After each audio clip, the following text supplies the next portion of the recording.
The mother and father of all boredom. Automatically makes you a member of the whole black-coated tribe of boors. Now, you look here. Anybody that thinks this book is a bore is an idiot. I'm a dying man. I don't care whether you're sick or not. There's a story here. And it's about a great big bully and a little kid. Get me a doctor! Doctor will be here in due course. This is a story, and it isn't going to hurt you. It's a story like Jack the Giant Killer. Now, the Philistines gathered together their armies to battle, and Saul and the men of Israel were gathered together.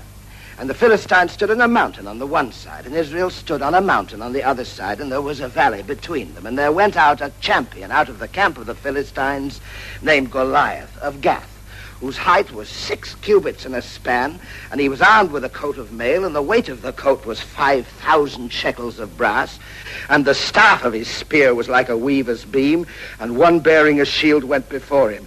And he stood and cried unto the armies of Israel, and said unto them, Choose you a man for you, and let him come down to me. If he be able to kill me, then will we be your servants. But if I kill him, then shall ye be our servants, and serve us. When Saul and all Israel heard those words of the Philistine, they were dismayed and greatly afraid.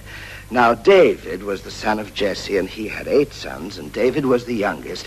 And the 3 eldest followed Saul, and Jesse said unto David his son, Take now for thy brethren these 10 loaves, and run to the camp to thy brethren. And David rose up early in the morning and ran into the army, and as he talked with his brethren, behold, there came up the champion, Goliath by name, and spoke according to the same words, and David heard them. And David spoke to the men that stood by him, saying, Who is this Philistine, that he should defy the armies of the living God? And when the words were heard which David spoke, they rehearsed them before Saul, and he sent for him. And David said to Saul, Let no man's heart fail because of him. Thy servant will go and fight with this Philistine.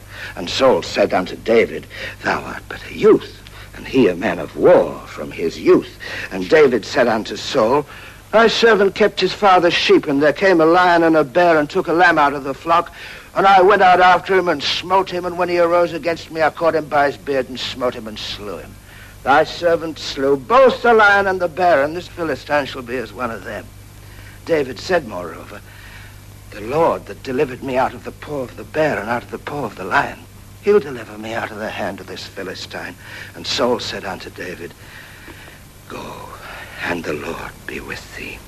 And Saul armed David with his armor, and David said unto Saul, I cannot go with these, for I have not proved them. And David put them off him, and he took his staff in his hand, and chose him 5 smooth stones out of the brook, and put them in a shepherd's bag which he had, and his sling was in his hand.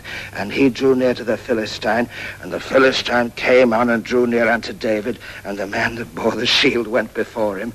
And when the Philistine looked about and saw David, he disdained him, for he was but a youth. And the Philistine said unto David, Come to me, and I'll give thy flesh unto the fowls of the air, and to the beasts of the field. Then said David to the Philistine, Thou comest to me with a sword, and with a spear, and with a shield, but I come to thee in the name of the Lord of hosts.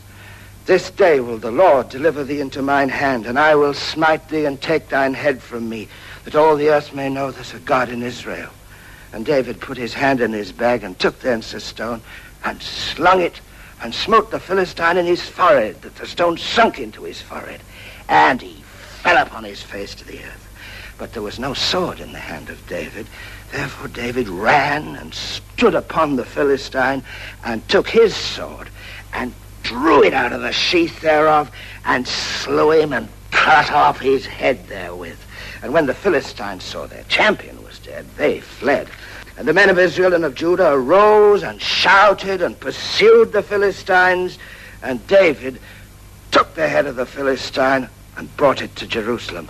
But he put his armor in his tent. Thanks. Thanks very much. Open the curtain. Would you just have a little sunshine in this room? You bet.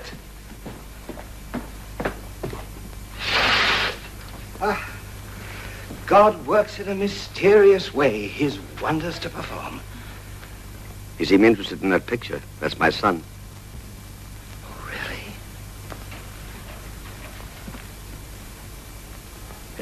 He's in heaven now. Yes, he died quite some time ago.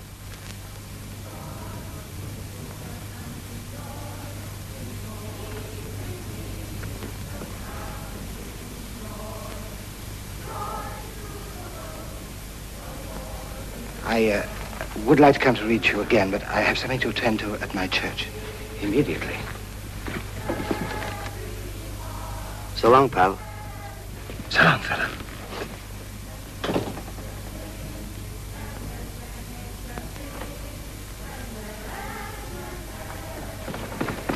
Is he, Wonderful, wonderful.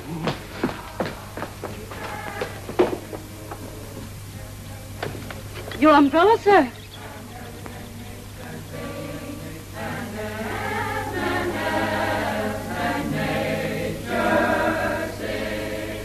I got back in time to tear up the letter, and I must say that today no one could wish for a more responsive congregation.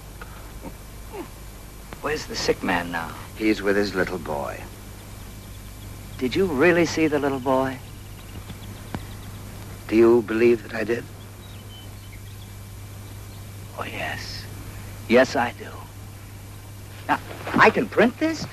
Well, I did promise the lad not to tell his father, but his father undoubtedly knows it by now. This is just what I need. I'm glad. It's a missing story. You know, I even have the title. A Miracle Can Happen. You see, I mean, a miracle's happen in all these stories. It's just that these people didn't realize God works in a mysterious way. Just one moment. Is your paper going to accept this? Why not? Do editors believe in miracles unless they happen to themselves? This one will believe it. The way that I'll write this, it can't miss. Oh, I'm sorry, gee. Thank you very much, Bud. Glad to be of Now, service. bye-bye. Good luck, fella.